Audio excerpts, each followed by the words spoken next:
بسم الله الرحمن الرحيم. In the name of Allah, the most gracious, the most merciful.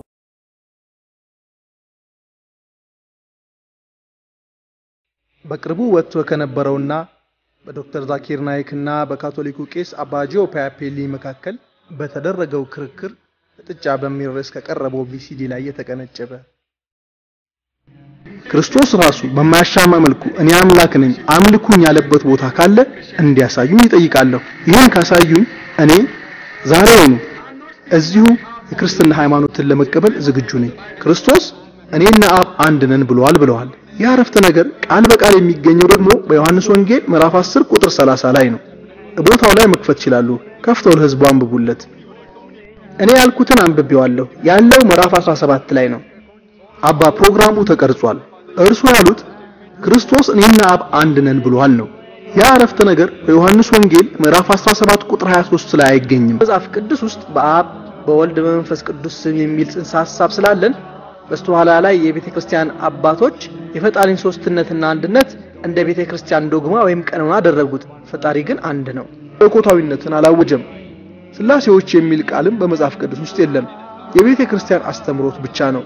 የኔ መከራከሪያ መሰረቱ የመጽሐፍ ቅዱስ አስተምሮት እንጂ የቤተክርስቲያን አስተምሮት አይደለም።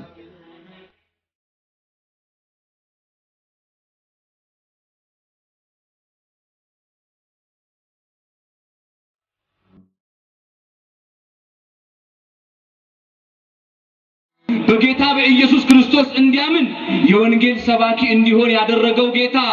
ዛኪርንም ቀይሮ ወደ ቤተ ክርስቲያናችን ሊያመጣ ልጅ ሊያደርገው ታሪኩን ሊቀይር አይችልም። እግዚአብሔር ይህንን ያደርግልን። የድንግል ማርያም ልጅ ኢየሱስ ክርስቶስ ከሚጠፉት መካከል ዶክተር ዛኪር ናይክ አንዱ ነው። ምን ያህል እርግጠኛ ነህ ዶክተር ዛኪር ናይክ ከሚጠፉት ለመሆኑ? ቀደም እዛጋ ከሚጠፉት አንዱ መሆኑን ጠቅሰ እዚህ ጋር ደግሞ ኢየሱስ ቀይሮት የወንጌል አገልግሎት ሊያደርገው ሰባኪ ሊያደርገው እንደሚችል ተስፋ ስታደርግ ምን ማለት ነው? ሐሳቡ ራሱ አልተጋጨም።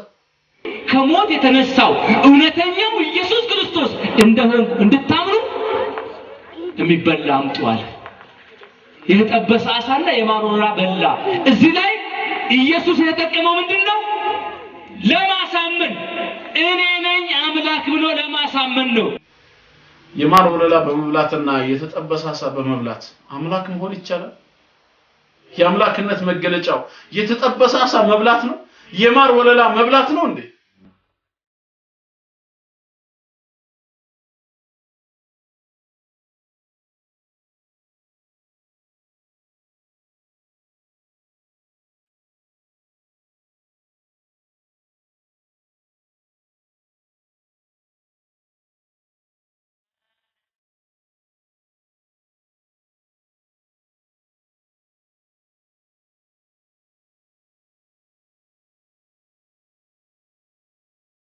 أعوذ بالله السميع العليم من الشيطان الرجيم. بسم الله الرحمن الرحيم. الحمد لله رب العالمين. الصلاة والسلام على نبيه الصادق الأمين نبينا محمد صلى الله عليه وسلم وعلى آله وصحبه أجمعين. وبعد يقول المولى عز وجل في محكم تنزيله بعد أعوذ بالله من الشيطان الرجيم إنا نحن نزلنا الذكر وإنا له لحافظون. الحمد لله أملاكاتنا الله بتقدسوا قالوا بسورة الحجر مأراف 15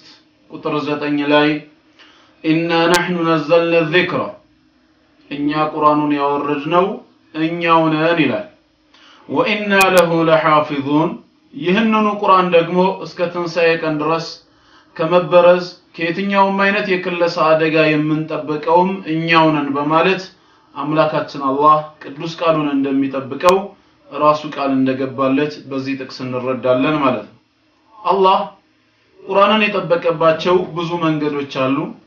ከነዛ መንገዶች መካከል አንዱና የተለመደው ወይም ዋነኛው በአማኞች ልብ ውስጥ እንዲቀመጥ ማድረጉ ነው። ቁርአን በነብያችን አለይሂ ሰላቱ ወሰለም ላይ ይወርድ በነበረበት ሰዓት እንኳን የአላህ መልእክተኛ ይጠፋብኛል በሚል ስጋት ከመላእክታው ጅብሪል የሚሰሙትን ነገር ወዲያው ካፉ እንደሰሙ አከታትለው ሲናገሩ አላህ በሱረቱል ቂያማ ከቁጥር 16 እስከ 18 ባለው ላይ ምን ይላል? لا تحرك به لسانك لتعجل به በዚህ የቁርአን ንባብ የምትቻኩል ሆነ ይጠፋብኛል በሚል ስጋት ምላስህን አታላው ሲላል። إن علينا جمعه وقرآنه በአንተ ልብ ላይ መሰብሰብና እንድታነብ ማድረግ በእኛ ላይ የተጣለ ኃላፊነትና ነው። ስለዚህ فإذا قرأناه ይህንን ቁርአን በአንተ ላይ ባነበብንልህ ሰዓት ይላል መላእክታው ጅብሪል እንዲያነባዘነው በአንተ ላይ ቁርአኑን ባነበብንልህ ሰዓት ፈተቢዕ ቁርአነ ንባቡን ተከትለህ አንብብ ይላል። በነቢያችን አለይሂ ሰላቱ ወሰላም ልብ ላይ እንዳደረገው ሁላ በሳቸው ልብ ላይ ሊሰብስብ ቃል ኪዳን እንደገባው ዛሬም በሚሊዮን የሚቆጠሩ ሙስሊሞች አእምሮ ውስጥ ቁርአን ተቀምጧል። ፈጽሞ ሊበረዝ ሊከለስ የማይችል መጽሐፍ ነው ማለት ነው። በሌላ መልኩ ደግሞ አምላካችን አላህ ቁርአንን የጠበቀው ቁርአንን የተከላከለለት በቁርአን ላይ ለሚነሱ ሹብሃቶች ማስመሰያዎች በየጊዜው አላህ ዑለማዎችን እያስነሳ ከቁርአን ላይ ዲፋዕ እንዲያደርጉ እንዲከላከሉ በማድረግ ዕውቀትን ለአማኞች እየሰጠ እንደሆነ ነው የምንረዳው። ቁርአን በሚወርድበት ሰዓት እንኳን በጊዜው በቁርአን አምላካዊ ቃልነት ያላመኑ አንዳንድ አይሁዶችና አረብ ጣዖታውያኖች በቁርአን ላይ ሹብሃት ያመጡ እንደነበር ለዚህ ሹብሃታቸው ደግሞ አላህ ሌላ ጥያቄ ማስከተል የማይችል የሆነ መልስ እየሰጣቸው ወደፊትም ቢያመጡ አላህ የተሻለ መልስ እንደሚያዘጋጅላቸው በሱረቱል ፉርቃን ምዕራፍ 25 ከቁጥር 32 እስከ 33 ባለው ላይ ነግሮናል። ምን ይላል በዚህ ምዕራፍ ሱረቱል ፉርቃን ቁጥር 32 ላይ وقال الذين كفروا እነዚያም የካዱት ሰዎች አሉ لولا نزل عليه القرآن جملة واحدة ቁርአን በሱ ላይ ለምን በጠቅላላ አንድ ጊዜ አልተወረደም ኖሯልና አሉ።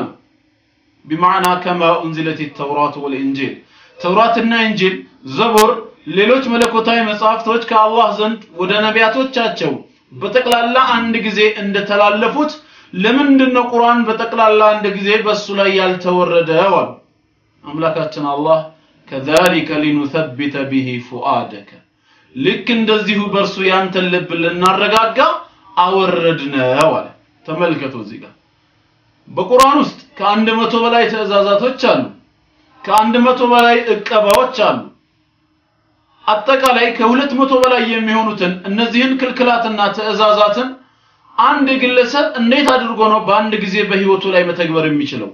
ማንም ሰው ይሄን ሊተገብረው አይችልም። ስለዚህ ቁርአን ደግሞ የመጣው የአማኞችን ልብ ለማረጋጋት ስለሆነ كذلك لنثبت به فؤادك በሱም ያንተን ልብ ለማረጋጋት ቁርአንን ከፋፍለን አወረድነው አለ። ቀስ በቀስ ለማለማመድ ከከፍተኛ ከዝቅተኛ ወደ ከፍተኛ ህግ እንዲራመዱ ለማድረግ አላህ ቀስ በቀስ አወረደው። ወረተልናሁ ተርቲላ መለያየትንም ቀስ በቀስ በማድረግ ለያየነው አለ። ለዚህ ጥያቄያቸው ይህን አይነት መልስ ከሰጣቸው በኋላ ግን ከዛም ቀጥሎ አላህ ምን አለ? ወላ ያእቱነከ ቢመሰሊን ምንም አይነት ማስመሰያ ያለበትን ምሳሌ ወይም ሹብሃት አንተ ጋር ይዘው መቼም ቢሆን ሊመጡ አይችሉም። ኢላ ጅእናከ ቢልሐቅ ወአሕሰነ ተፍሲራ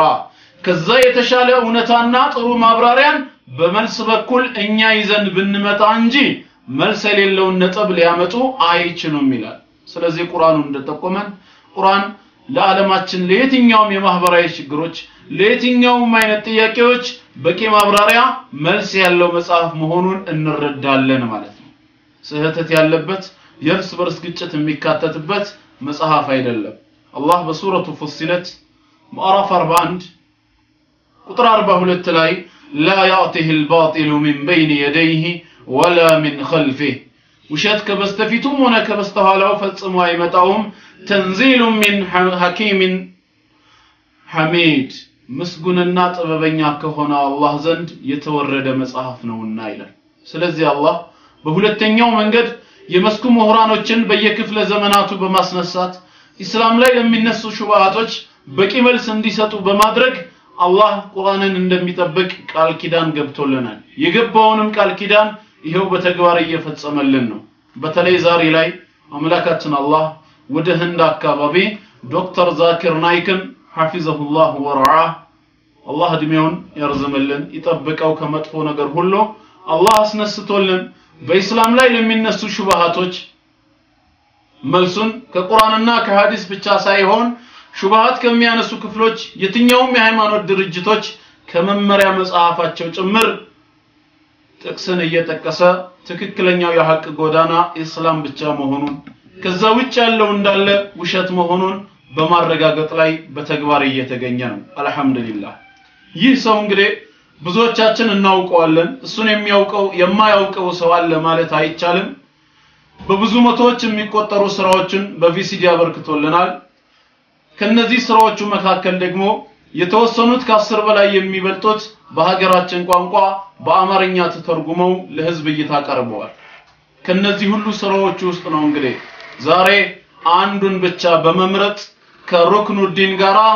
ኢሳ አለይሂ ሰላም ተሰቅሏል ወይስ አልተሰቀለም በሚለው ነጥብ ላይ ያደረጉትን ክርክር አንዳንድ የሌላ እምነት ተከታዮች ውይይቱ ትክክል አልነበረም ወይም ግለሰቡ እኛን አይወክልም ዶክተር ዛኪር ኢየሱስ አልተሰቀለም ብሎ ያነሳቸው ነጥቦች ከመጽሐፍ ቅዱስ ጋር የሚሄዱ አይደሉም በማለት የሱን ሐሳብ አንዳንድ ቦታ በመቆራረጥ አንዳንድ ጊዜ ደግሞ የትርጉም ስህተቶች ሲፈጠሩ ያንን የትርጉም ስህተት በመጠቀም አንዳንዴ ደግሞ ቃላትን ያለ ቦታው በመጥቀስ ማለት ነው መልስ ለመስጠት ሞክረዋል ኢንሻአላህ የዛሬው ፕሮግራማችን ደግሞ ከናንተ ጋር የሚሆነው ለየት ባለ መልኩ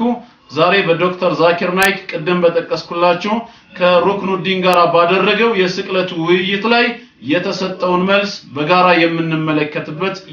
መልስ ይሆናል ማለት ነው ይሄን መልስ ሰጠው የሚለው ከቅድስት ሥላሴ መንፈሳዊ ኮሌጅ የዲግሪ ምሩቅ የሆነው መምህር ምህረተአብ አሰፋ ነው ዛሬ ለዚህ መንፈሳዊ ጦርነት መንፈሳዊ ትጥቅ ማስታጠቅ ስለሚያስፈልግ ለዚህ መንፈሳዊ ጦርነት ፈተናውን እንዴት ማለፍ እንችላለን የሚል ስንቅ ለእናንተ መሰነቅ አስፈላጊ ስለሆነ በዚህ ላይ ያዘጋጀሁትን ምላሽ አቀርብላችኋለሁ መልካም ድሮ የመናፍቃን ምላሽ ብለን ነበር ምን መልሰው ዛሬ የአሕዛብ ምላሽ ወይም የኢየሱስ ክርስቶስ ተቃዋሚ የዶክተር ዛኪር ናይክን ምላሽ እንሰጣለን ይሄ መልስ በርግጥ ገበያ ላይ ተሰራጭቶ በነበረበት ሰዓት በእጄ እንደገባ ሲዲውን ከተመለከትኩት በኋላ ከግለሰቡ ጋራ ውይይት ለማድረግ ፈልጌ አንዲት እስላምን በተቀበለች እህቴ በኩል ስልኩን አፈላልጋ አግኝታ ደውላ ጠይቀው ለውይይት ፍቃደኛ እንዳልሆነ ወዲያውኑ ነግሯት ከስንት ትግል በኋላ ፍቃደኛ መሆኑን ነግሯት በቀጠሮ ተይዞ የተቀጣጠርንበት ስፍራ እኛ በሰዓቱ ተገኝተን እሱ ግን በቦታው አልመጣም ነበር ዑዝር ሊኖረው ይችላል ብለን ትተን በሌላ ቀን ይህች እህቴ ደውላ ስትጠይቀው ለውይይት ፍቃደኛ እንዳልሆነ ነበር የነገራት ምናልባት አሁንም ግለሰቡ ለመወያየት ፍቃደኛ ከሆነ እኛ ሙስሊሞች ኢንሻአላህ ዝግጁ ነን ከሱ ጋር እንወያያለን ይህ ከመሆኑ ጋር ግን መልስ ብሎ የሰጠውን የስቅለቱን ጉዳይ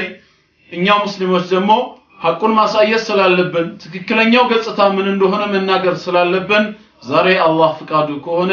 በዚህ ጉዳይ ርዕስ ይዘላችኋለሁ ማለት ነው ወደ ቪዲዮ ገብቼ አንድ ሁለት ያልኩኝ መልስ ከመስጠቴ በፊት ቅድሚያ ግን ስቅለት የሚለው ነጥብ ከደህንነት አንፃር በእስላም ያለውን ስፍራ ማየት ያስፈልገናል አምላካችን አላህ ከአደም ጀምሮ እስከ ነብያችን አለይሂ ሰላቱ ወሰለም በሁሉም ነቢያት ላይ የአላህ ሰላምና እዝነት ይሁን የላካቸው ነቢያቶች በተቀላላ ስለ ደህንነት ማለት ነው ለህዝቦቻቸው እንዲያስተምሩ የላካቸው አንድ ዓላማ ነው ደህንነት የሚገኘው ሰማይና ምድርን ዩኒቨርሱን ሁለንተናውን የፈጠረውን አንዱን አምላክ አላህን በማመን እሱም በብቸኝነት በማምለክ እንጂ ከዛው ውጪ ሌላ አይነት የደህንነት ጎዳና እንደሌለ ነቢያትን ሁሉ አላህ በመላክ አረጋግጦልናል ቁርአን በሱረቱ النحل ማዕራፍ 16 ቁጥር 36 ላይ ወለቀድ بعثنا في كل امه رسولا በየህዝቡ ሁሉ መልእክተኞችን በርግጥ ልከናል ይላል ለምን ዓላማ አን يعبدوا الله واجتنبوا الطاغوت አላህን በብቸኝነት ተገዙ ጣዖታትንም ራቁ በማለት ይላል። ነቢያት የተላኩበት ዋና ዓላማ ይህ ነው እያለ ይነግረናል። ይሄው ሐሳብ በሱረቱል አንቢያ ምዕራፍ 21 ቁጥር 25 ላይ ወማ አርሰልና ሚን ቀብሊከ ሚን ረሱል ካንተ በፊት ከመልእክተኛ አንድንም አላክንም ይላል ኢላ ኑሂ ኢለይ ወደሱ መለኮታዊ ራእይን የምናወርድለት ብንሆን እንጂ ምን በማለት أنه لا إله إلا أنا فاعبدون إنه كان يستقر بونت من ملك أملاك يلمنا أنين ببتشين التجازوين بمالت يهنم تزاز بالنسبة ونجي كذي تزاز وجي ليلا عينت ملكتي زي متى ملك تنيا عندم يلم نملو سلزي دهننا تتمكوا اللهن بمامننا تزازون بمتبك انجي بليلا سولاي أيدلم مالتنا لذين القرآن بسلسة سدست بوتالي بقرآن وسط دهننت بإيماننا عمل الصالحات እምነትና መልካም ስራን አብሮ በማጣመር 66 ቦታዎች ላይ የሚመክረን ማለት ነው። ከዛ ውስጥ አንዱን እንኳን ብንመለከት ሱረቱል ዐስር ምዕራፍ 103 ከቁጥር 1 እስከ 4 ያለውን ብንመለከት አላህ ምን ይላል? ወልዐስር በጊዜያት እምላለሁ ይላል። የነገራት ሁሉ ፈጣሪና ባለቤት የሆነው አላህ በፈለገው ነገር መማል ይችላል። ሁሉም የሱ ንብረት ነውና እኛ ግን የሱ ፍጥሮች የሱ ንብረት ነንና ከራሳችን ያፈለቅነውና የፈጠርነው አዲስ ነገር ስለሌለ ከሱ ስም ውጪ በማንም ልንመላ አንችልም። ስለዚህ ይህ አምላክ ምን ይላል? በጊዜያት እምላለሁ አለ። የመሐላውን ግብ ዓላማውን ሲነግረን ምን አለ? ኢነል ኢንሳነ ለፊ ኹስር ሰው የተባለ በጠቅላላ በከሰራ ውስጥ ነው አለ። የዳነ የለም ሁሉም ጠፍቷል። ከዚህ ከጠፉበት መንገድ መዳን የሚችሉት ግን ኢላ الذين آمنوا እነዛ ያመኑት ብቻ ሲቀሩ አለ። አንደኛ እምነት ያስፈልጋል ማለት ነው። እምነት በማን? ሰማይና ምድርን በፈጠረው በአንዱ አምላክ በአላህ ማመን ማለት ነው። ከዛም ወአሚሉ ሷሊሃት ከእምነታቸው ቀጥሎ ደግሞ እምነታቸውን በተግባር ሊያሳይ የሚችል መልካም ስራዎችን ያስከተሉ አለ። ወተዋሰው ቢልሐቅ ወተዋሰው ቢስብር በዚህም እምነታቸውና ተግባራቸው ላይ ሌሎች ሰዎች እንዲከተሏቸው መልካሙን አርአያ እንዲይዙ በእውነት አደራ የተባባሉትና በመታገስም አደራ የተባባሉት ብቻ ሲቀሩ ከዛ ውጭ ያለው ጠፍቷል ከስሯል ይያልን ነው። ስለዚህ ደህንነት ያለው በእምነትና በመልካም ስራ ነው። አንድ ሰው ለሰራው ኃጢያት ለሰራው ወንጀል ወደ አላህ እውነተኛ ንስሐ ወይም ተውበት ከገባ አላህን አምኖ ከሆነ አላህ ኃጢያቱን ይቅር ይለዋል። ለሱ ኃጢያት ይቅርታ ሌላ የሚሞት ሰው አስፈላጊም አይደለም። ቁርአን በሱረቱ ተህሪም ምዕራፍ 66 ቁጥር 8 ላይ ያ አዩሃ الذين آمنوا እናንተ ያመናችሁ ሰዎች ሆይ ቱቡ ኢለላሂ ተውበተን ነሱሃ ወደ አላህ በመጸጸት ሁላችሁም እውነተኛ የሆነች ንስሐ ግቡ። የዛኔም ዓሳ ረብኩም አን ይከፍር ዐንኩም ሰይአቲኩም ጌታችሁ ከናንተ ኃጢያታችሁን ሊከጅልላችሁ ኃጢያታችሁን ሊሰርዝላችሁ ይከጀላልና አይደል። የኃጢያት ይቅርታ ወደ አላህ ንስሐ በመግባት እንጂ በሌላ ነገር ሊገኝ እንደማይችል ነግሮናል ማለት ነው። ምክንያቱም አንድ ሰው በሰራ ወንጀል ምክንያት ሌላ ሰው አይጠየቅም አይቀጣም። የአደምም ወንጀል ወደኛ የሚተላለፍበት እኛ የምንሰቃይበት እኛ የምንሞትበት ምክንያትስ ምንድነው? ቁርአን በሱረቱ ነጅም በምዕራፍ 53 ከቁጥር 36 እስከ 42 ባለው ላይ ምን ይላል? አም ለም ينبأ بما في صحف موسى በሙሳ ጽሁፎች ውስጥ የተገለጸ አይደለምን? ወኢብራሂም الذي وفى ያኛውስ የታዘዘውን ሁሉ በፈጸመው በኢብራሂም ጽሁፎች ላይ አልተነገረምን? አላ ተዚሩ ዋዚረቱ ወዝራ اخرى ኃጢያት ተሸካሚ ነፍስ ሌላውን ኃጢያት አትሸከምም በማለት وان ليس للانسان الا ما سعى ሰው የሰራው እንጂ ከዛ ውጪ ሌላ የለውም በማለት አልተገለጸም እንደ ይላል። ስለዚህ እያንዳንዱ ሰው የሰራው እንጂ ሌላ ምንም የለው። አንተ ያልሰራው መልካም ስራ ሌሎች ሰዎች ቢያደርጉት በነዛ ሰዎች ምክንያት ጽድቅን እንደማታገኘው ሁላ ሌሎች ሰዎች በሰሩት መጥፎ ስራ ወይም ኃጢያት ምክንያት የምትቀጣበትስ ምክንያት ምንድነው? وان سعيه سوف يرى ስራው በጠቅላላ ነገ የትንሣኤ ቀን ፊት ለፊት ይቀርባል ይታያል። ثم يجزاه الجزاء الأوفى كزم الله عند سراولك يتمولى من داني كفلوال وأن إلى ربك المنتهى ሁሉም ነገር መመለሻው ወደ ጌታህ ብቻ ነውና ይለናል ስለዚህ ኢሳ አለይሂ ሰላም መሞቱም መሰቀሉም አስፈላጊ አይደለም ስለሆነም አልሞተም አልተሰቀለም ብለን እናምናለን ቁርአን በሱረቱ ኒሳ ምዕራፍ 4 ከቁጥር 156 እስከ 158 ባለው ላይ ምን ይላል وبكفرهم وقولهم على مريم بهتانا عظيما በመካዳቸውም በመርየምም ላይ ከባድን ቅጥፈት በመናገራቸው ምክንያት አይሁዶችን ረገምናቸው ይላል ይህ ከባድ ቅጥፈት ምንድን ነበር ከጋብቻ ውጪ ሄዳ አመንዝራ መታለች በዲቃላ ወይም በዚና ልጅን ወልዳለች ብለው እሷን መክሰሳቸው ነበር በድንግልና የወለደችውን ዒሳን ማለት ነው ከዛም ይቀጥልና وقولهم إنا قتلنا المسيح عيسى ابن مريم رسول الله የመርየም ልጅ የሆነውን የአላህ መልእክተኛ አልመሲህ ዒሳንም ገደል በማለታቸው ምክንያት ረገምናቸው ይላል وما قتلوه አልገደሉትም وما صلبوه አልሰቀሉትም ولكن شبه لهم ግን ለነሱ የተገደለው ሰው በኢሳ ተመሰለባቸው እንጂ ነው አላህ ከአይሁዶች ንግግር ውድቅ ያደረገ ያለው ሰው ገለናል ሰው ሰቅለናል ማለታቸውን አይደለም ማንኛውም ሰው ሳይገድልና ሰው ሳይሰቅል ገደልኩ ሰቀልኩ ብሎ ሊያወራ አይችልም እርግጥ ሰው ገለዋል አው ሰቅለዋል አላህ ግን ምን አላቸው ያ የገደላችሁትና የሰቀላችሁ ሰው ዒሳ አይደለም ወላኪን ሹብህ ለሁም ተመሳስሎባችሁ ነው እኔ በሁሉን ቻይነቴ ዒሳን አለይሂ ሰላም ወደ ራሴ በመውሰድ ከቀንደኛ ጠላቶቹ መካከል አንዱን በማስመሰል ያን ሰው እንዲገሉትና እንዲሰቅሉት አደረኩ እንጂ የገደሉትና የሰቀሉት ሰው ዒሳ አይደለም ይያለ ነው وان الذين اختلفوا فيه እነዛ በዒሳ ጉዳይ የተለያዩት አይሁዶች እንኳን ለፊ ሸክ ምን ከሱ መገደል በመጠራጠር ውስጥ ናቸው እነሱ እንኳን እርግጠኞች አይደሉም ማለሁም በሄ ምን علم الا اتباع الظن ይህን ጥርጣሬ ከመከተል ውጪ በኢሳ ነገር ምንም ዕውቀት የላቸው እርግጠኛው ዕውቀት አላህ ዘንድ ነውና وما قتلوه يقينا በርግጥም አልገደሉትም ይላል በዛ ሰዓት ካልሞተ ካልተሰቀለና ካልተገደለ ታዲያ ወዴት ሄደ የሚል ጥያቄ ቢነሳ ቀጥሎ ቁጥር 158 ላይ ምን ይላል በረፈዐሁ الله ኢለይህ ይልቁኑ አላህ ወደ እርሱ አነሳው وكان الله عزيزا حكيما الله አሸናፊ ጥበበኛ ነውና ይላል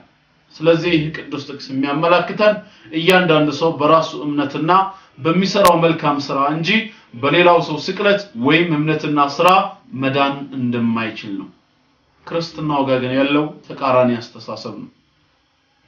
ለምንድነው ኢሳ አለይሂ ሰላም መሰቀሉ ያስፈልገው ብለን ስንጠይቃቸው አደምና ሐዋ አለይሂም ሰላም የአላህ ሰላም በሁለቱም ላይ ይሁን በጀነት ውስጥ ሲኖሩ ቆይተው ኋላ ላይ በሸይጣን አሳሳችነት አትብሉ የተባሉትን ቅጠል በልተው በበሉትም ቅጠል ምክንያት ኃጢያትን ፈጽመው ከጀነት ሲባረሩ ይህ ኃጢያት ደግሞ ወደ ዘሮቻቸው ስለተላለፈ መጀመሪያውንም ያንን ቅጠል ከበሉ ሞትን ትሞታለህ ተብሎ ትእዛዝ ስለተሰጠ በዛ ምክንያት ይህ ሞት ማለት ነው ዘላለማዊ ሞት ለነሱም ለዘራቸውም ተረፈ ይሉናል አደምና ዘሮቹን አሁን ከዚህ ሞት የሚያተርፋቸው ሌላ ሰው ሲፈልግ ሰው ሁሉ በደለኛ ሆኖ ተገኘ ማንንም ሊያድን አይችልም ስለዚህ እግዚአብሔር መልሶ ለአደምና ለሐዋ ምን ቃል ኪዳን ገባላቸው ከአንዳንድ ክርስቲያን ኦርቶዶክሶች ነው በብዛት የምሰማው ከልጅ ልጅህ ተወልጄ አድናሃለሁ የሚል ቃል ገባላቸው ይላል በርግጥ ይህ ጥቅስ በመጽሐፍ ቅዱስ ውስጥ የለም በየትኛውም ስፍራ ላይ ከልጅ ልጅህ ተወልጄ አድናሃለሁ የሚል ቃል አልተጻፈም ከመሆኑ ጋር እንዲህ ብሎ ቃል ኪዳን ስለገባላቸው ይሉናል ከ5500 ዓመት በኋላ ዘመኑ በደረሰ ሰዓት ከሶስቱ የሥላሴ አካላቶች እግዚአብሔር ወልድ ተብሎ የሚጠራው ከሰማያ ሰማያት ወርዶ በድንግል ማርያም አድሮ ከስጋዋ ስጋ ከደሟ ደም ከነፍሷ ነፍስ ነስቶ ባጭር ቁመት በጠባብ ደረት ተወስኖ እኛኑ መስሎ 33 ዓመት ከ6 ወር እዚህ ምድር ላይ ከኖረ በኋላ በስተመጨረሻም ለኛ ኃጢያት በመስቀል ላይ ተሰቀለ ደሙን አፈሰሰ ሞቶም አልቀረም በሶስተኛው ቀን ሞት እንድል አድርጎ ተነሳ በእግዚአብሔርም ቀኝ ተገኘ ደም ካልፈሰሰ ደግሞ የኃጢአት ስርየት የለም ብሎ ጳውሎስ በዕብራውያን ምዕራፍ 9 ቁጥር 22 ላይ እንደ ህጉም ከጥቂቶች በቀር ሁሉ በደም ይነጻል ደም ሳይፈስ ስርየት የለም ብሎ ስለተናገረ ኢሳ አለይሂ ሰላም በመስቀል ላይ በመሰቀል ለዓለም ህዝቦች ሁሉ የሚሆነውን ክፍያ ከፈለ ሞት በኢየሱስ ክርስቶስ ደም ምክንያት ተሻረ ይሉናል ይሄ ከሆነ ጥቅላዊ መልእክቱ እዚህ ላይኛ ሙስሊሞች ጥያቄዎች ያለን ነው አንደኛው አምላክ ፍጹም ሩህሩህና አዛኝ ነው ብለው የሚያምኑ ከሆነ ለምንድነው አደምና ሐዋ አለይሂም ሰላም የአላህ ሰላም በሁለቱም ላይ ይሁን የአላህን ትእዛዝ ጥሰው ቅጠሏን በልተው ከጀነት በወጡ ሰዓት ወደ ጌታ አላህ ንስሐ ሲገቡ አላህ ወዲያውኑ ይቅርታውን ያላሳያቸው ምክንያቱም መጽሐፍ ቅዱስ ስለ እግዚአብሔር ባህሪ ሲነግረን በትንቢተ ኢሳይያስ ምዕራፍ 55 ከቁጥር 6 እስከ 7 ባለው ላይ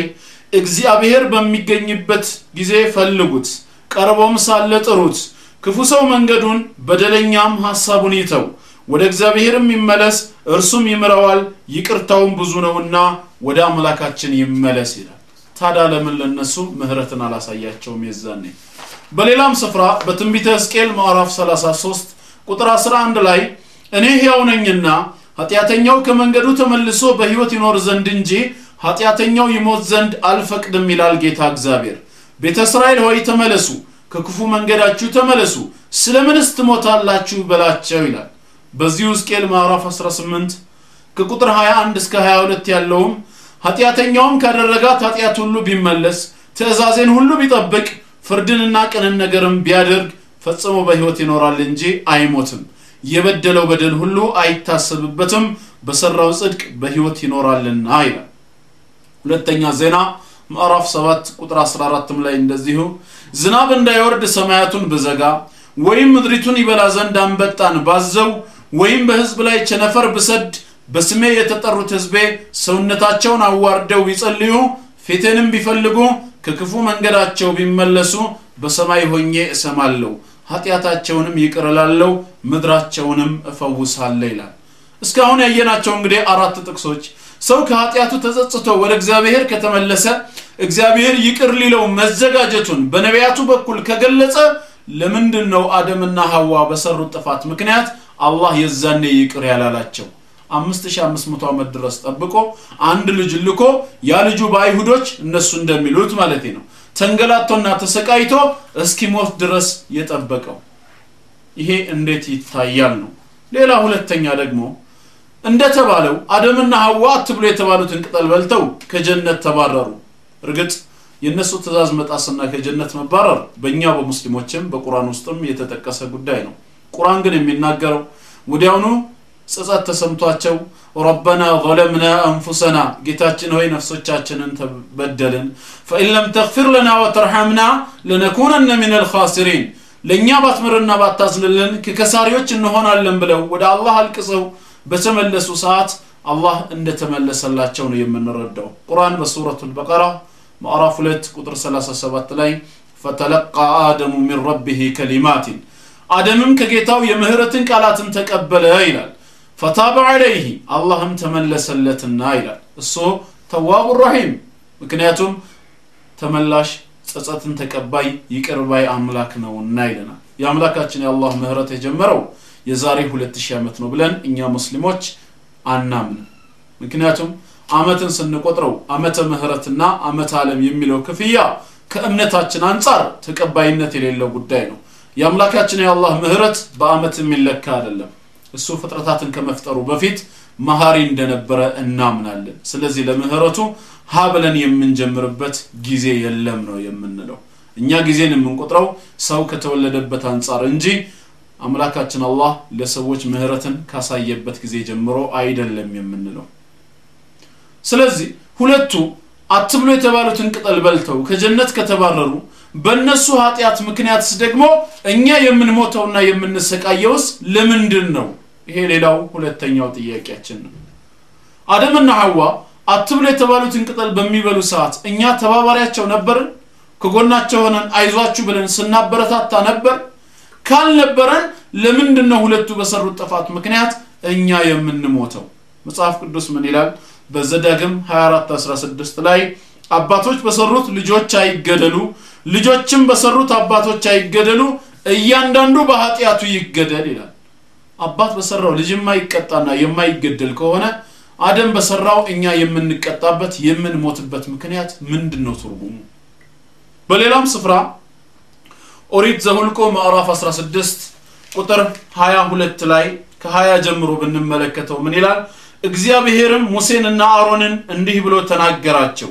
ሁሉን በቅጽበት አጠፋቸው ዘንድ ከዚህ ማህበር መካከል ፈቀቅ በሉ አለ በዚህ ሰዓት ሙሴና አሮን ምን ይላሉ እነርሱም በግንባራቸው ወድቀው አምላክ ሆይ አንተ የሰው ሁሉ ነፍስ አምላክ አንድ ሰው ኃጢያት ቢሰራ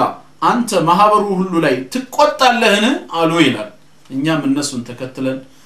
ሁለት ሰዎች አደምና ሐዋ በሰሩት ኃጢያት ምክንያት የዓለም ህዝብ ሁሉ ወደ 7 ቢሊዮን ከዚህ በፊት የነበረውም ተጨምሮ የሚሞተውና የሚሰቃየው በአደምና ሐዋ ምክንያት በእነዚህ ቢሊዮን ህዝብ ሁሉ ላይ አላህ የሚቆጣበት ምክንያት ምንድነው ብለን ጥያቄ ለናቀርብ ግድ ነው እያንዳንዱ ሰው በራሱ ወንጀል ምክንያት ይቀጣል እንጂ አንድ ሰው በሰራው ወንጀል እንዴት ሌላ ሰው ይቀጣል በትንቢተ ኤርሚያስ ማዕራፍ 31 ከቁጥር 29 እስከ 30 በዚያ ዘመን ሰው ዳግመኛ እንዲህ አይልም አባቶች ጎምዛዛ የወይን ፍሬ በሉ የልጆችም ጥርሶች ጠረሱ ነገር ግን ሰው ሁሉ በገዛ በደሉ ይሞታል መራራውን የወይን ፍሬ ሁሉ ጥርሶቹ ይጠርሳሉ ይላል ስለዚህ እያንዳንዱ ሰው በገዛ በደሉ ይሞታል ነው የሚለው አደም በሰራው በደል ሳይሆን እያንዳንዱ ሰው በገዛ በደሉ ይሞታል ብሎ መጽሐፍ ቅዱስ ያስተምራል በትንቢተ ሕዝቅኤል ማዕራፍ 18 ከቁጥር 19 እስከ 20 እንደዚሁ እናንተ ግን ልጅ አባቱን ኃጢያት ስለምን አይሸከምም ትላላችሁ ልጅ ፍርድንና ቅንን ነገር ባደረገ ትእዛዜንም ሁሉ በጠበቀና በፈጸመ ጊዜ ፈጽሞ በህይወት ይኖራል ኃጢያትን የምትሰራ ነፍስ እርሷ ትሞታለች ልጅ አባቱን ኃጢያት አይሸከምም አባትም የልጁን ኃጢያት አይሸከምም የጻድቁ ጽድቅ በራሱ ላይ ይሆናል የኃጢያተኛውም ኃጢያት በራሱ ላይ ይሆናል አለ ይሄ ከሆነ እውነተኛው ትምህርት እንዴት እኔ የአደምን ኃጢያት እሸከማለሁ አደም በሰራው እኔ የምሞትበት የምስቃይበት ምክንያት ምንድነው ሌላው ሁለተኛው ጥያቄያችን ነው ወደ ሶስተኛው ጥያቄ ደግሞ ስንሸጋገር ጥሩሽ ያሁንም እንደተባለው ሆኖ አደምና ሐዋ በሰሩት ኃጢያት ምክንያት ከጀነት ተባረው የነሱ ኃጢያት ለዘሮቹም ተርፈው ለዘሮቻቸው ሞትን አስተላልፈው ያንን ሞት ለመሻር ደግሞ ኢየሱስ ክርስቶስ የአላህ ሰላም በሱ ላይ ይሁን ወደዚህ ምድር ለኛ ኃጢያት ለመሞት ብሎ ከመጣ እንላለን ምድር ላይ እንዳለ እንዳይሞት ማለት ነው አይሁዶች ሲያሰቃዩት ሞት ከሱ እንዲያልፍለት ለምንድነው ዱዓ ያደረገው ለምን ጸለየ እንላለን የቱጋ ካሉን በብዙ ወንጌሎች ላይ ተጠቅሷል በማርቆስ 14 ከ32 እስከ 39 ሉቃስ 22 ከ41 እስከ 44 በማቴዎስ 26 44 ላይ እንዲሁ ተጠቅሷል ምንድነው የሚለው ሐሳቡ በዛን ጊዜ ኢየሱስ ከነርሱ ጋራ ጌቴሴማኒ ወደምትባል ስፍራ መጣ ደቀ መዛሙርቱንም ወዲያ ሄጄ ስጸልይ ሳለ በዚህ ተቀመጡ አላቸው ጴጥሮስንም ሁለቱንም የዘብዴዎስ ልጆችን ወስዶ ሊያዝንም ሊተክዝም ጀመረ ነፍሴስ ከሞት ድረስ እጅግ አዘነች በዚህ ቆዩ ከኔም ጋር ትጉ አላቸው ጥቂትም ወደፊት እልፍ ብሎ በፊቱ ወደቀና ሲጸልይ አባቴ ቢቻልስ ይህች ጽዋ ከእኔ ትለፍ ነገር ግን አንተ እንደምትወደው ይሁን እንጂ እኔ እንደምወደው አይሁን አለ ይላል ይህ የሞት ጽዋ ከሱ እንዲያልፍለት ለምንድነው መጸለይ ያስፈልገው አላማና ግቡ ለኛ ኃጢያት ሊመጣ ሊሞት ቆርጦ ከተነሳ ለምንድነው እዚህ ጋር ይሄ ጸሎት የመጣው ጳውሎስ ይህንን ሐሳብ ለዕብራውያን ሰዎች በላከው መልእክቱ ማዕራፍ 5 ቁጥር 7 ላይ እርሱም በስጋ ወራት ሳለ ከሞት ሊያድነው ወደሚችል ከብርቱ ጩኸትና ከእንባ ጋር ጸሎትና ምርጃን አቀረበ እግዚአብሔርንም ስለመፍራቱ ተሰማለት ይላል ታዳ በእነዚህ ጥቅሶች መሰረት ለምንድነው ጽናት ያልነበረው እስከ መጨረሻው ሰዓት ድረስ ለምንድነው ዱዓ ማድረግ ያስፈልገው እንደገና ይሄ ጥያቄ ተያይዞ ሌላ ምን ጥያቄ ያስነሳል ያደረገውን ዱዓ ፈጣሪው ሰምቶታል ወይስ አልሰማውም ነው እግዚአብሔርን ለምኗል ሞት ከሱ ላይ እንዲያልፍለት እግዚአብሔር ጸሎቱን ሰማው ወይስ አልሰማውም አዎ ጸሎቱን ሰምቶታል ካል ምን ሊሆን ነው ውጤቱ እሱ እንዳይሞት ነበር የጸለየው ጸሎቱን ሰማው ካል ውጤቱ ምን ሊሆን ነው አልሰማውም ማካል ጸሎቱ የማይሰማ ሰው ደግሞ ምንድነው ነው ትርጉሙ ራሱ ኢየሱስ ሲያስተምር ለምኑ ይሰጣችኋል ነው ያለው በርም አንኳኩ ይከፈትላችኋል ከናንተ እስኪ የትኛው ነው ድንጋይ ዳቦ ለምኑ ድንጋይ የሚሰጠው ይያለ በመሳሌ ሰጥቷቸዋል ላለመሞት ፈልጎ እግዚአብሔርን ከለመነ ጸሎቱ ተቀባይነት ካላገኘ እኛ ምን አይነት አመለካከት ይኖረናል ማለት ነው ይሄ ሌላው ሶስተኛው ጥያቄያችን ነው አራተኛ አሁንም ሞቷል ተሰቅሏል ካላችሁ በዮሐንስ ወንጌል ምዕራፍ 7 ከቁጥር 33 እስከ 36 ላይ ምን ይላል ፈሪሳውያን ህዝቡ ስለርሱ እንደዚህ ሲያንጎራጉሩ ሰሙ የካህናት አለቆችም ፈሪሳውያንም ሊይዙት ሎሌዎችን ላኩ ኢየሱስም ገና ጥቂት ጊዜ ከናንተ ጋር ቆያለሁ ወደላከኝም እሄዳለሁ ትፈልጉኛላችሁ አታገኙኝም እኔ ወዳለሁበትም እናንተ ልትመጡ አትችሉም ማለት ይላል ትፈልጉኛላችሁ አለ ምን ሊያረጉ ነው የሚፈልጉት ሊገሉት ሊሰቅሉት ግን ምን አላቸው አታገኙኝም እኔ ወዳለሁበትም ልትመጡ አትችሉም ማለት ፈልገው ካላገኙት እሱ ወዳለበት መምጣት ካልቻሉ መቼ አግኝተው ሰቀሉት የኛ ጥያቄ ነው ይቀጥልና ምን ይላል እንግዲህ አይሁድ እኛ እንዳናገኘው ይህ ወዴት ይሄድ ዘንድ አለውን በግሪክ ሰዎች መካከል ተበትነው ወደሚኖሩት ሊሄድና የግሪክን ሰዎች ሊያስተምር አለውን እርሱም ትፈልጉኛላችሁ አታገኙኝም እኔ ወዳለሁበት እናንተ ልትመጡ አትችሉም የሚለው ይህ ቃል ምንድነው ብለው እርስ በርሳቸው ተነጋገሩ ይላል በዚህ ጥቅስ መሰረት ፈልገው የማያገኙትም ከሆነ እሱ ወዳለበትም መምጣት የማይችሉ ከሆነ መቼ አግኝተው የት መተው ይዘው ገደሉት ወይስ ሰቀሉት ጥያቄያችን ይሆናል ማለት ነው ምክንያቱም ዮሐንስ በወንጌሉ ምዕራፍ 8 ቁጥር 29 ላይ ኢየሱስ የተናገረው ሲጠቅስልን ምን ይላል የላከኝም ከኔ ጋር ነው ይላል ኢየሱስ እኔ ደስ የሚያሰኘውን ዘወትር አደርጋለሁና አብ ብቻዬን አይተወኝምና አላቸው ይላል ስለዚህ እዚህ ስፍራ ላይ እንዴት ነው እኛ የምንረዳው በስተመጨረሻም አምስተኛው ማንሳት የምፈልገው ጥያቄ አደምና ሐዋ አትብሎ የተባሉትን ቅጠል በልተው በዚህ ኃጢያታቸው ምክንያት ከጀነት ሲባረሩ ለዚህ ኃጢያታቸው የተላለፈባቸው ቅጣት ነበረ ምንድነው እሱም ዘፍጥረት ምዕራፍ 3 ቁጥር 16 እስከ 19 ባለው ላይ ለሴቲቱም አለ ይላል ምን አላት በጸነስሽ ጊዜ ጭንቅሽን እጅግ አበዛለሁ አለ በጭንቅ ትወልጃለሽ ፈቃድሽም ወደ ባልሽ ይሆናል እርሱም ገዢሽ ይሆናል አዳምንም አለው የሚስትህን ቃል ሰምተሃልና ከርሱ እንዳትበላ ካዘዝኩ ዛፍን በልተሃልና ምድር ካንተ የተነሳ የተረገመች ትሁን በህይወት ዘመን ሁሉ በድካም ከርሷ ትበላለህ እሾህና መከላን ታበቅልልሃለች የምድርንም ቡቃያ ትበላለህ ወደ ወጣህበት መሬት እስክትመለስ ድረስ በፊትህ ወዝ እንጀራን ትበላለህ አፈርነህና ወደ አፈር ትመለሳለህ አለው ይሄ ከነበረ ቅጣቱ ዛሬም በሴቶችና በወንዶች ላይ የምናየው ውጤት ይህ ከሆነ ታዲያ ኢየሱስ ክርስቶስ መጥቶ በመስቀል ላይ ከተሰቀለ ለምንድነው በኢየሱስ ስቅለት ያመኑ ክርስቲያን ሴቶች ዛሬም ላይ ሲወልዱ ይሄው ጭንቅ የሚታይባቸው ሔዋን ላይ የተላለፈው ቅጣት ለምን እነሱን ይመለከታቸዋል ምክንያቱም አሁን ያሞት በሞቱ ተሽሯል ስለዚህ ለሰሩት ኃጢያት ካሳውን ከከፈለ በኃጢያታቸው ምክንያት የተላለፈው ቅጣትስ ለምን አልቀረም ይሄ የኛ የሙስሊሞች ጥያቄ ነው እንደ መግቢያ ያክል ይሄን ነጥብ ካየሁኝ ቀጥታ አሁን ወደ ቪሲዲው በመግባት አንዳንድ ነጥቦችን በጋራ እናነሳለን ያው ቅድም እንዳልኳችሁ ቪሲዲው ትኩረት ያደረገው ቀጥታ ሙሉውን ሲዲ ሳይሆን አንዳንድ ነጥቦችን ከመሃል እየመዘዘ አንዳንድ ጊዜ ሐሳቡ እየተቆረጠ መልስ የተሰጠበት ነው ይሄንን ነው ኢንሻአላህ የምንመለከተው ይበልጥ ለማረጋገጥ ደግሞ ኦሪጂናሉን ቪሲዲው ሁለቱም ኩኑዲንና ቪሲዲው ማይክ ያደረጉት ይስቱን ታዩ ሁለቱታው ይበልጥ ኩኑዲን ይሆናል ዳክርና ወደው ያደረጉት ስከሰን ወመለከተው ገና ያው ላይ ይበልጥ ለነው መዝሙር ነው ጸላቱ ይሆናል አንድ መዝሙር ይሆናል ቪሲዲ ላይ ነው ለኛ ብሎ ተንገላታ የሁላችን ጌታ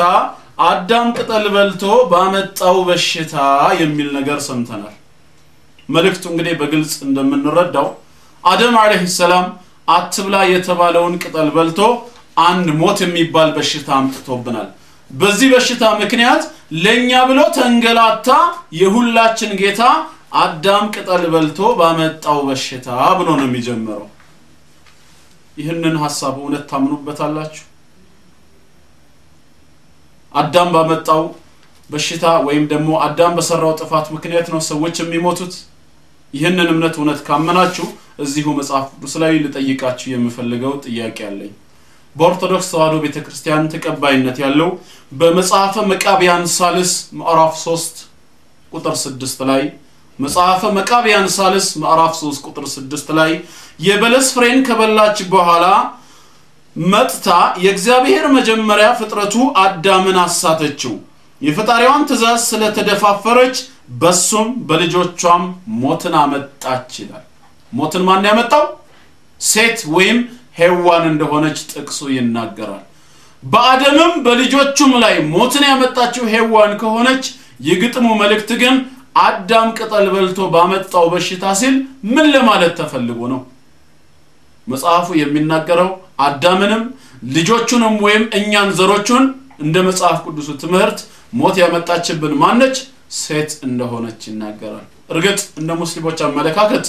ሞትና ህይወት የኃጢያትና የጽድቅ ውጤት ሆኖ አይደለም እኛ ሙስሊሞች ሞትና ህይወት በአምላካችን በአላህ የተፈጠሩ በሰው ልጆች ላይ የተወሰኑ ምድራዊ ፈተናዎች ናቸው እንጂ ጽድቅና ኃጢያታችንን ተከትሎ የመጣ ነገር አይደለም ሰይጣን ሞት አላመጣብንም አደምና ሐዋም ሞት አላመጡብንም ቁርአን በሱረቱል ሙልክ ቁጥር 2 ላይ هو الذي خلق الموت والحياه ليبلوكم ايكم احسن عملا ያ ሞትና ህይወትን የፈጠረው ጌታ የትኛው ስራችሁ ይበልጥ ያማረ መሆኑን ሊፈትናችሁ ሊሞክራችሁ ነው አለ ነገ ለምንኖርበት ዘላለማዊ ዓለም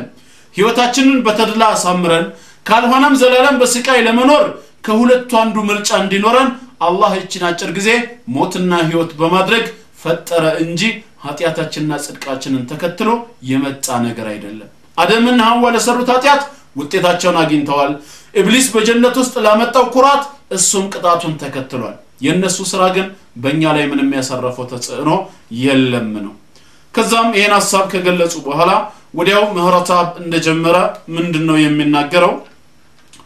ሰሞኑን በገበያችን ላይ አንድ ሲዲ ተሰራጭቷል ይህም የተሰራጨው ሲዲ የክህደት ትምህርት ነው እርሱም ኢየሱስን የሚሳደብ ትምህርት ነው ይላል ኢየሱስ ክርስቶስን የሚሳደብ ኢየሱስ ክርስቶስን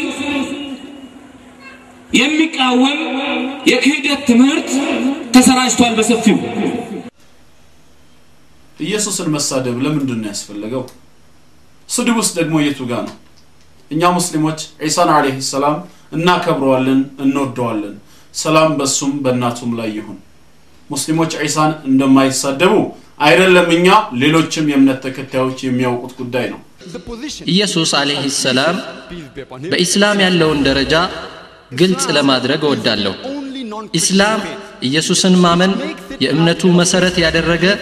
ክርስትና ያልሆነ ብቸኛ ሃይማኖት ነው ማንንም ሙስሊም አይደለም በኢየሱስ አለይሂ ሰላም እስካላመነ ድረስ እኛ ኢየሱስ ከአላህ Subhanahu Wa Ta'ala ታላላቅ ነቢያቶች አንዱ እንደሆነ እናምናለን እኛ መሲህ የተባለው ክርስቶስ እንደሆነ እናምናለን እኛ ዛሬ ዘመነኛ ክርስቲያኖች እንኳን የማያምኑትን በተአምራዊ መንገድ ያለ አባት እንደተወለደ እናምናለን በፈጣሪ ፈቃድ ሙታንን እንዳስነሳ እናምናለን ለምጻም አይነ ስውራንን በፈጣሪ ፈቃድ እንደፈወሰም እናምናለን አላህ በቅዱስ ቃሉ በሱረቱል አንዓም ምዕራፍ 6 ቁጥር 108 ላይ ወላ ተሱቡ الذين يدعون من دون الله አይደለም ከአላህ ነቢያቶች አንዱን ይቅርና እነዚያ ከአላህ ውጪ የሚያመልኩት ጣዖቶቻቸውን አትስደቡባቸው ነው የሚለው የቱ ስፍራ ላይ ነው ቁርአን የሚያስተምረን ኢሳን አለይሂ ሰላም እንዴት አድርገን ነው የምንሰድበው اجماع العلماء የመስኩ ምሁራኖች ደግሞ ዑለማዎች እንደተስማሙበት ነቢያትን መሳደብ ማለት ነው ከነቢያት መካከል አንዱን እንኳን መርጦ አንድ ነብይ መሳደብ በእስላም ሁክሙ ወይም ፍርዱ ምንድነው ኩፍር ነው ግለሰቡ ከእምነት ወጥቷል ነው ምክንያቱም እነሱን መሳደብ ማለት መልእክታቸውን ማንቋሸሽ ማለት ነው መልእክታቸው እንኳን ቋሸሽን ደግሞ ይህንን መልእክት ያወረደላቸው አላህ ራሱ ስለሆነ እሱን እየተሳደብን ነው ማለት ነው ታዲያ ሰው ከሃዲ መሆን ፈልጎ ነው ኢሳን የሚሳደበው ምን አይነት አስተምህሮ ነው እኛ ግን ኢሳን መሳደብ ነው ብለን የምናምነው አላህ የሰጠውን የነብይነትና የመልእክተኝነት ደረጃውን እንደ አይሁዶች ዝቅ አድርጎ መመልከት እንደ ክርስቲያኖች ደግሞ ከፍ አድርጎ ማየት ቁርአን በገለጸው መልኩ ስድብ የምንለው ይሄን ነው አይሁዶች በድንግልና መወለዱን ጥያቄ ውስጥ በመክተት በሱረቱ ኒሳ ቁጥር 156 ላይ በመርየም ላይ መጥፎን ነገር በመናገራቸው አወላለዱን ጥያቄ ውስጥ ከተው የዝሙት ልጅ ነው ማለታቸውን እንደ ስድብ ነው የምንመለከተው። እንደገናም ደግሞ ነብይነቱና መልእክተኝነቱን ሳይቀበሉ ይሄ በርግጥ ግልጽ ደጋሚ ነው ብለው በሱረቱ ሶፍ ምዕራፍ 61 ቁጥር 6 ላይ መናገራቸውን እንደ ስድብ እናየዋለን። በተቃራኒው አሁንም ክርስቲያኖች ማለት ነው ከዚህ የነብይነት የመልእክተኝነት ደረጃውን ከፍ በማድረግና በመስቀል እርሱ አምላክ ነው ሲሉ በሱረቱል ማኢዳ ምዕራፍ 5 ቁጥር 72 ላይ አምላካችን አላህ እንደ ስድብ ገልጾልናል። ይሄን ነው ስድብ ብለን የምንጠራው። ወይንም የአምላክ ልጅ ነው ብለው ማመናቸውን በሱረቱ ተውባ ቁጥር 30 ካልሆነም ከሶስቱ የሥላሴ አካላቶች አንዱ እሱ ነው ብለው መናገራቸውን በዚሁ ሱረቱል ማኢዳ ቁጥር 73 ላይ እንደ ስድብ አስተምሮናል። ከዛ ውጪማ ኢየሱስም ሰው ነው ነብይ ነው የራሱ ኃይልና ስልጣን የለውም የአምላኩን ፍቃድ ያደርጋል ብሎ ማመን ስድቡ የቱ ጋር ነው? ይሄንንማ ስድብ ተደርጎ ከተቆጠረ ከሁሉ በፊት ኢሳ ራሱን ሰደበ ብለን ልናምን ነው? ለምን ካላችሁ ሰው መሆኑን የተናገረው እሱ ራሱ ስለሆነ ነው። ዮሐንስ ወንጌል ምዕራፍ 8 ቁጥር 40 ላይ አሁን ግን ከእግዚአብሔር የሰማሁትን እውነት የነገርኳችሁን ሰው ልትገሉኝ ትፈልጋላችሁ አለ። ማንነቱን ሲገልጽ ሰው ብሎ ጠራ። ሰው አይደለህም ብንለው ራስህን ሰደብክ እያልነው ነው ማለት ነው። በሌላም ስፍራ ነብይነቱን ሲያስተምር በማርቆስ ወንጌል ምዕራፍ 6 ቁጥር 4 ላይ ኢየሱስም ይላል ወደ ገዛ ሀገሩ መጥቶ ሲያስተምራቸው ወገኖቹ አበደ እስከ ማለት ደረጃ ሲደርሱ ኢየሱስም ነብይ ከገዛ ሀገሩና ከገዛ ዘመዶቹ ከገዛ ቤቱም በቀር ሳይከበር አይቀርም አላቸው ይላል። በገዛ ቤቱ በገዛ ሀገሩና ዘመዶቹ ሊናቅ ሊወረድ ይችል ይሆናል ከዛ ውጭ ባለው ዘንዳ ግን ክብርን ሳያገኝ አይቀርም በማለት ማንነቱን በነብይ ገልጿል። ነብይ አይደለህም ብንለው አሁንም እየሰደብነው ነው ማለት ነው። በዚህ ነብይነቱ ግን የአምላኩን ፍቃድ እንጂ የራሱ ኃይልና ስልጣን እንደሌለው ደግሞ ዮሐንስ ወንጌል ምዕራፍ 5 ከቁጥር 30 እስከ 31 ባለው ምን ይላል? እኔ ከራሴ አንዳች ላደርግ አይቻለኝም እንደሰማሁ ፈርዳለሁ ፍርዴም ቅን ነው የላከኝን ፍቃድ እንጂ ፍቃዴን አልሻምና ብሏል። እኛም ቃሉን ተከትለን አዎ በራስ ስልጣን የምታደርገው ምንም የለም እንለዋለን። ታዲያ ስድቡ ምን ላይ ነው? ይህንን ሐሳብ ከገለጸ በኋላ በሁለተኛው ነጥብ ላይ ምን ብሎ ይናገራል? ዶክተር ዛኪር ኢየሱስ አልተሰቀለም የሚል የክህደት ትምህርት ይዞ ተነስተዋል አለ። ምንድነው ይሄ? ዶክተር ዛኪር ናይክ ይባላል። ኢየሱስ ክርስቶስ ተሰቅሎ አልሞተም የሚል ክህደት ይዞ ተነስቷል። ኢየሱስ አልተሰቀለም የሚለው ነጥብ የክህደት ትምህርት አይደለም። ይሄ ትክክለኛ በቁርአንም ላይ የሰፈረ ሐሳብ ነው። አላህ በሱረቱ ኒሳ ምዕራፍ 4 ቁጥር 157 ቅድም እንደገለጽኩት ወቀውሊሂ ሚና ቀተልና المسيح عيسى ابن مريم رسول الله እኛ የአላህ መልእክተኛ የመርየም ልጅ አልመሲህ ኢሳን ገደልን በማለታቸው ምክንያት ረገምናቸው። ወማ ቀተሉሁ ወማ ሰለቡሁ አልገደሉትም አልሰቀሉትም ብሎ እየተናገረ ይህንን እምነት ይዞ መነሳት ክህደቱ ምኑ ላይ ነው? ክህደት ማለት እኮ ያለን እውነታ መደበቅ አለመቀበል ነው። ይህ እውነታ እንዲህ የሰፈረ ሆኖ ይያለ እንዴት ተደርጎ ነው ክህደት ትምህርት ተብሎ ሊገለጽ የሚችለው? ከመጽሐፍ ቅዱስ አንፃር ከሆነ ቅድም ስለ መጽሐፍ ቅዱስ ስቅለትን በተመለከተ የተወሰኑ ነጥቦችን አንስቻለሁ። ስለዚህ የክህደት ትምህርቱ ምኑ ላይ ነው? ይህንን ሐሳብ ከገለጸ በኋላ በሶስተኛ ደረጃ ደግሞ ምን ይላል? ዶክተር ዛኪር ናይክ እኛ ሙስሊሞች በርግጥ መጽሐፍ ቅዱስን የፈጣሪ ቃል አድርገን እንደማንቀበል የታወቀ ጉዳይ ነው ይልና ሐሳቡን እዚህ ላይ ቆረጥ አድርጎ ያመጣውና ምን ይላል? የማያምንበትን የማይቀበለውን መጽሐፍ ቅዱስ ውስጥ ገብቶ እንዲህ ነው ብሎ መናገር ሆን ተብሎ ነገር ፍለጋ ካልሆነ በቀር ሌላ ምን ሊሆን ይችላል ይለናል። ሲጀመር የዛኪር የሃይማኖት መመሪያ ወይም መተዳደሪያ ቁርአን ነው እንጂ መጽሐፍ ቅዱስ አይደለም። እኛ ሙስሊሞች መጽሐፍ ቅዱስ የፈጣሪ ቃል ነው እንደማንል አብራራለሁ። የማያምንበትን የማይቀበለውን መጽሐፍ ቅዱስ ውስጥ ገብቶ መጽሐፍ ቅዱስ እንዲህ ነው እያለ መናገሩ ሆን ተብሎ ነገር ፍለጋ ካልሆነ በቀር እኔ ሊገባኝ አይችልም። ሆን ተብሎ ነገር ፍለጋማ የሰውን ሐሳብ መቁረጥ ነው። ለፈለግነው ዓላማ ለፈለግነው ጉዳይ እንዲሳካ ሰው የተናገረውን ሐሳቡን ቆርጠን ካቀረብን ነገር ፍለጋ ብለን የምንጠራው ይሄ ነው ዶክተር ዛኪር ናይክ እንዲህ ብሏል ነበር የሚያቆመው የማይቀበሉት ምን አይነት እንደሆነ የሚቀበሉትን ፓርት እንዳለ ግን ቀጥለው እሳቸው አብራርተውት ነበር ይሄው ቃላቸው በመጀመሪያ ደረጃ እኛ ሙስሊሞች መጽሐፍ ቅዱስ የፈጣሪ ቃል ነው እንደማንል አብራራለሁ መጽሐፍ ቅዱስ የፈጣሪ ቃል ሊሆኑ የሚችሉ ጥቂት ጥቅሶች ሊኖሩት ይችላሉ የነቢያት ቃላትን የታሪክ ሰዎችን ቃላትና ግራ አጋቢ ቃላቶች ጸያፍ ቃላቶችን አንድ ሰው መጥቶ 1000 ብር ልስጥህ ቢለኝ እንኳን የማላነባቸው የሆኑ የብልግና ምዕራፎችና እርስ በርሳቸው የሚጋጩ የሆኑ ጥቅሶች የያዘ ነው ስለዚህ እኛም ሙስሊሞች እሳቸው እንዳሉት የምናምነው መጽሐፍ ቅዱስ ሙሉ በሙሉ የፈጣሪ ቃል ነው ብለን ሳይሆን ያምላክ ቃል በውስጡ አለበት እንደዚሁ ደግሞ ያልሆኑም ቃላቶች አሉበት ነው የምንለው ይሄ ማለታችን ደግሞ ከመጽሐፍ ቅዱስ ውስጥ ጥቅስ ለመጥቀስ እንዴት ሊያስከለክለን ይችላል መጽሐፍ ቅዱስ ሙሉን እንደ እግዚአብሔር ቃልነት አንተም የምትቀበል ከሆነ እንደው ቢያንስ የተወሰኑ ጥያቄዎች አሉን አንድ 5 ጥያቄዎችን ብቻ በማንሳት ለዚህ ጥያቄ መልስ እንፈልጋለን ሌላው እንኳን ቢቀር ጀነራሊ በሐሳብ ደረጃ የሚታወቀው 81 ወይም 81 ተብሎ በኦርቶዶክስ እምነት ተከታዮች ዘንድ ተቀባይነት ያለው መጽሐፍ ቅዱስ አለ 73 መጽሐፍቶችን ደግሞ ያካተተ በካቶሊክ እምነት ተከታዮች ዘንድ ተቀባይነት ያለው አለ ሌላው ኢንተርናሽናል ተቀባይነት ያለው ወይም ፕሮቴስታንቶች የሚከተሉት 66 መጽሐፍት አለ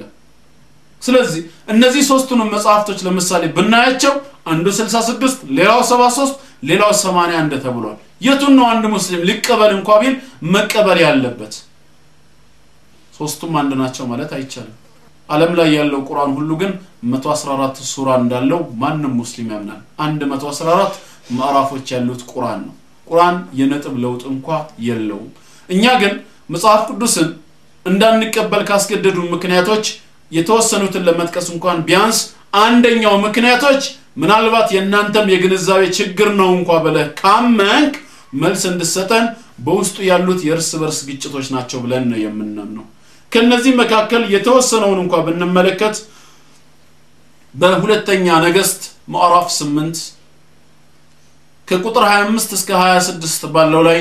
ስለ ኢዮራም ልጅ ስለ ንጉስ አካዚያስ በይሁዳ ላይ መንገስ ይናገርና አካዚያስም በይሁዳ ላይ ነገሰ አካዚያስ መንገስ በጀመረ ጊዜ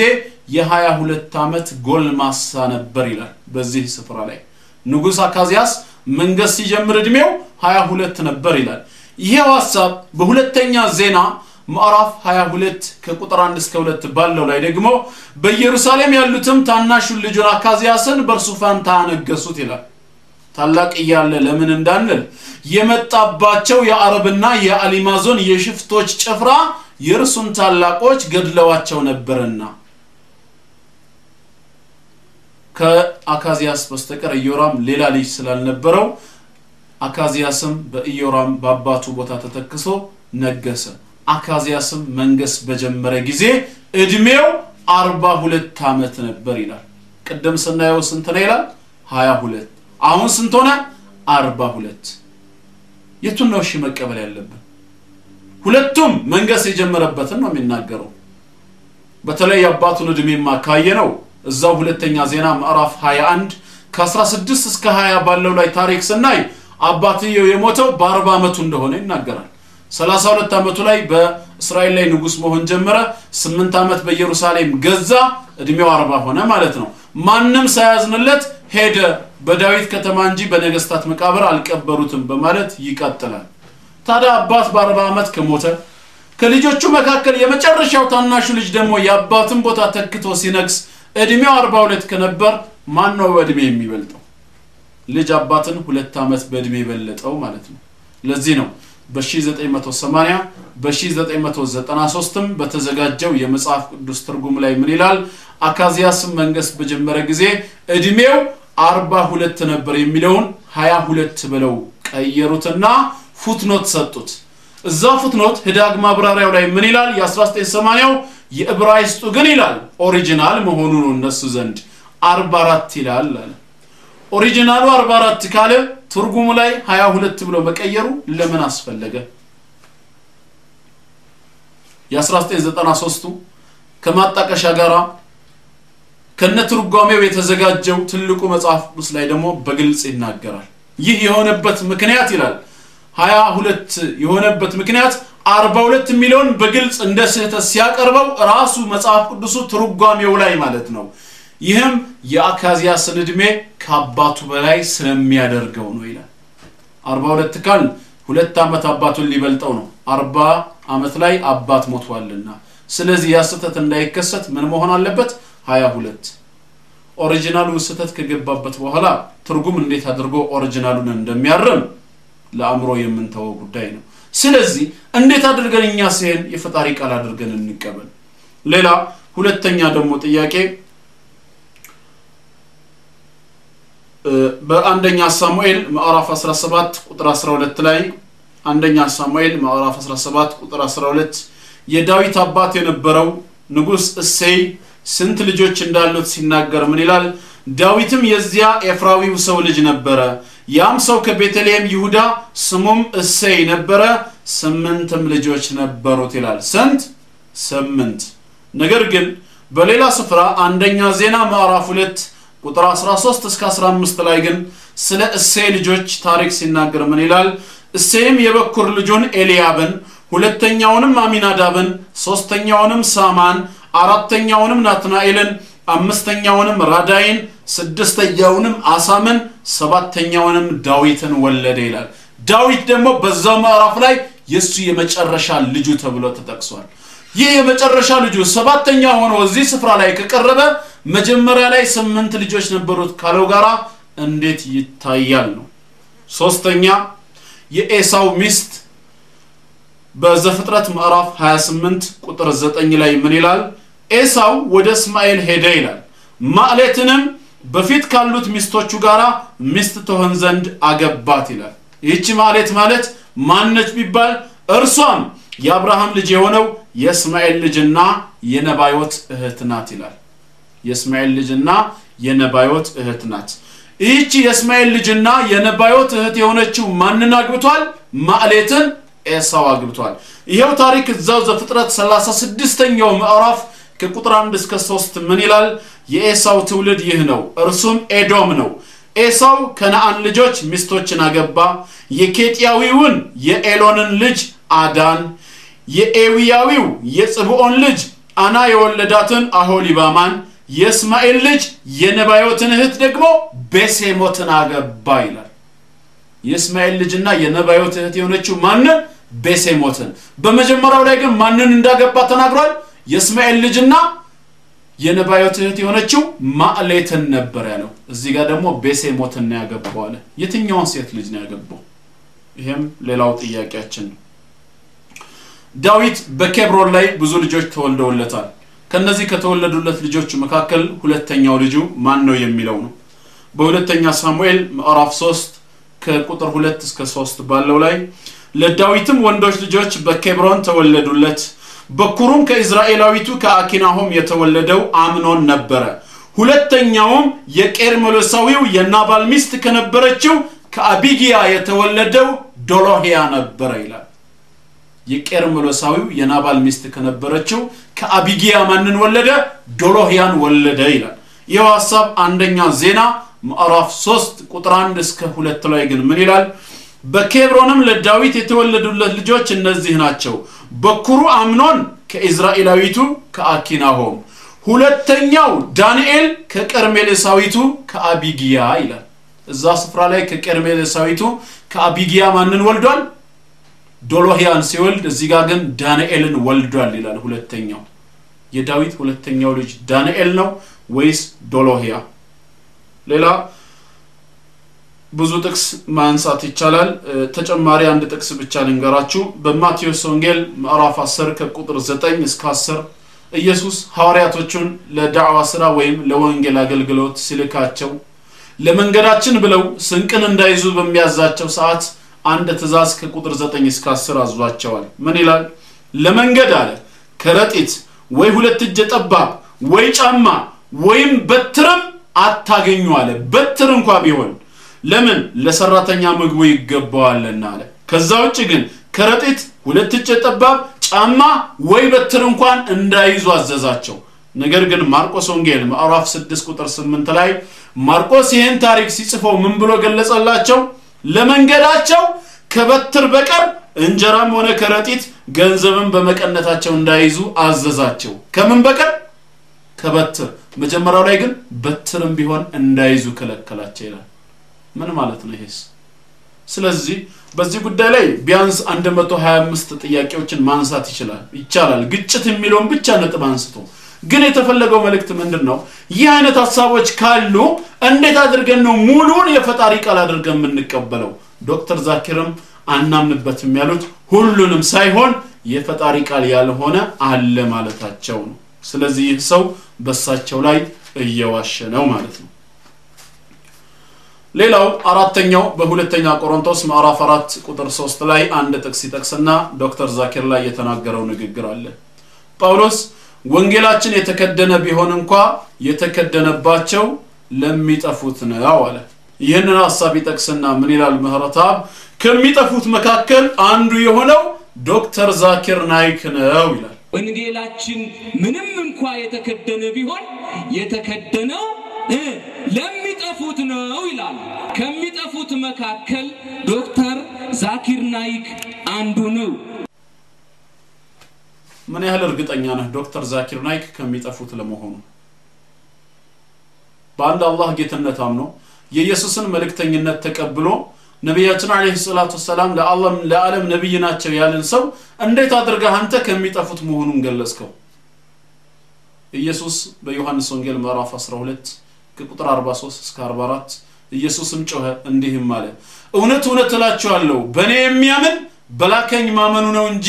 በእኔ አይደለም ማለት በኢየሱስ ማመን በላከው ማመኑ ከሆነ እኛ ኢየሱስን እንደ ተላካ አምነናል በላከውም በአላህ አምነናል ምንድነው ጥፋቱ ታዲያ እዚህ ጋር ግን ይሄው ሐሳብህ ከሌላ ሐሳብ ጋር ግን ሲጋጭ እናየዋለን ትንሽ ወደታች ወረድ ብለህ ደግሞ ምን አልክ ጌታ በደማስቆ ላይ ሐዋርያው ጳውሎስን ለወንጌል ስላገልግሎት እንደቀየረው በቅርቡ ደግሞ ዶክተር ዛኪርን ለዚሁ ለወንጌል አገልግሎት ልቡን ሊቀይረው አይችልም ስለዚህ ወደፊት በቅርቡ ዶክተር ዛኪርን ልቡን ቀይሮት ጌታ ኢየሱስ የወንጌል ሰባኪ እንደሚያደርገው ተስፋው አለን ብለህ ተናገርክ በጌታ በኢየሱስ ክርስቶስ እንዲያምን የወንጌል ሰባኪ እንዲሆን ያደረገው ጌታ ዛኪርንም ቀይሮ ወደ ቤተ ክርስቲያናችን ሊያመጣ ልጅ ሊያደርገው ታሪኩን ሊቀይር አይችልም እግዚአብሔር ይህንን ያደርግልን የድንግል ማርያም ልጅ ኢየሱስ ክርስቶስ ቀደም ዘጋ ከሚጠፉት አንዱ መሆኑን ጠቅሰ እዚህ ጋር ደግሞ ኢየሱስ ቀይሮት የወንጌል አገልግሎት ሊያደርገው ሰባኪ ሊያደርገው እንደሚችል ተስፋ ስታደርግ ምን ማለት ነው ሐሳቡ ራሱ አልተጋጨም ይሄም ሌላው ነጥብ ነው በአምስተኛ ደረጃ ደግሞ የተነሳው ሐሳብ ምንድነው ድሮ ያለው እስላማዊ አመለካከት ኢየሱስ አልተሰቀለም ነበር ዛሬ ግን ያንን ቀይረው ኢየሱስ ተሰቅሏል መቃብርም ገብቷል ግን አልሞተም አሉ ጥሩ ነው እንግዲህ መሰቀሉን መቃብር መውረዱን ካመኑ ወደፊት ደግሞ ቀስ ብለው መሞቱንም ያምናሉ ነው ያልከው አሁን ደግሞ ያንን ትተው ምን እንዳሉ ታውቃላችሁ ኢየሱስ ክርስቶስ ተሰቅሏል መቃብርም ወርዷል ነገር ግን አልሞተም ነው ያሉት በጣም ነው የሚገርመው ጥሩ ነው በመጀመሪያ ደረጃ እንኳን መሰቀሉንና መሞቱ መቃብር መውረዱን አመኑ ሞቶ መነሳቱን ቀስ ብለው ሊያምኑ ይችላሉ አረኛ ሐሳባችን አልተቀየረም ዛሬም ያለው አመለካከት ድሮም በኢሳም ጊዜ የነበረው አመለካከት ነው ኢሳ አለይሂ ሰላም አልሞተም አልተሰቀለም ዶክተር ዛኪር ናይክ ግን በመስቀሉ ላይ ተሰቅሎ አልሞተም ነበር መቃብር ላይ ሲወርድ ሕያው ነበር አልሞተም ነበር ይያሉ ሲከራከሩ የነበረው መጽሐፍ ቅዱስ በሚለው አካሄድ ከሄድን እንኳን ማለታቸው ነው እንጂ እንደ ሙስሊሞች እምነት ይያሉ አንድም የተከራከሩበት ቦታ የለም እንደ መጽሐፍ ቅዱስ እንኳን ብንቀበለው ነው የሳቸው ሐሳብ መጽሐፍ ቅዱስ የሚገልጸው መሰቀሉንና መቃብር መውረዱን እንጂ መሞቱን የሚያመላክት አንድም ጥቅስ የለም ነው ያሉት ለምንድን ነው የሰው ቃል የሚበረዘው የእስላማዊው